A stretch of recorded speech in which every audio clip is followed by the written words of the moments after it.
Perkenalkan, nama saya Rizka Haula Asysyafa, NIM 222100011, mata pelajaran Psikologi Perkembangan Anak Usia MI atau SD, yang diampu oleh dosen Pamiftahudin MPD.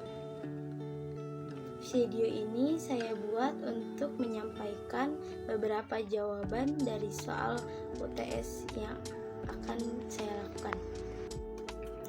Baik, saya akan menjawab pertanyaan yang ada di sini.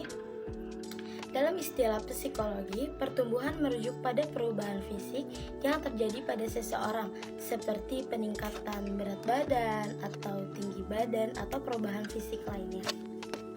Sedangkan perkembangan merujuk kepada kognitif, emosional, sosial, dan psikologis yang akan berubah seiring berjalannya waktu. Perkembangan melibatkan kemampuan seseorang dalam memahami konsep yang lebih abstrak dan kompleks, seperti kemampuan berpikir abstrak, kemampuan berbahasa, dan keterampilan sosial lainnya. Nah, orang yang berkecimpung dalam bidang pendidikan seperti guru atau pengajar lainnya perlu memahami perbedaan antara pertumbuhan dan perkembangan. Karena ini dapat membantu mereka dalam merancang dan menyajikan materi pembelajaran yang sesuai dalam tingkat siswa mereka. Jika pengajar sudah memahami tahap perkembangan tertentu, mereka dapat merancang pembelajaran yang akan ditujui oleh para murid sesuai dengan minat dan kemampuan mereka masing-masing. Selanjutnya saya akan menjawab pertanyaan nomor 2. Pada dasarnya, teori Sigmund Freud dan Erik Erikson itu amatlah jauh berbeda. Nah, kesamaannya mereka membuat tahapan itu sama-sama dari sejak lahir hingga tahap selanjutnya. Bila Sigmund Freud memiliki 5 tahapan, sedangkan Erik Erikson memiliki 8 tahapan. Sebenarnya di sini Erik Erikson melengkapi apa yang telah dibuat oleh Freud karena mereka pernah belajar bareng. Dan teori ini juga saling melengkapi. Jika Freud berpendapat bahwa fase psikologis manusia merupakan murni karena dorongan dari dalam individu tersebut, baik sadar maupun tidak sadar. Kemudian Erik Erikson melengkapi teori tersebut dengan menambahkan selain dari faktor individu tersebut, dan juga ada faktor eksternal berupa faktor lingkungan sosial.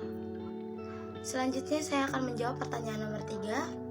Sensor motor dari usia 0 sampai 2 tahun memiliki ciri khas dengan mengkoordinasikan kenyataan dengan motorik dan kemampuan bahasa yang mulai muncul.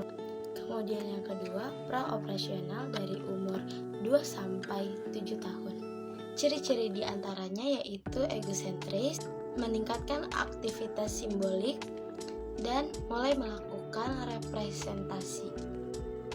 Kemudian yang ketiga ada operasional konkret dari usia 7 tahun sampai 12 tahun. Ciri-ciri diantaranya yaitu reversibility, concentration, serialization, dan classification atau mulai memahami bahasa verbal dan memahami hal-hal konkret.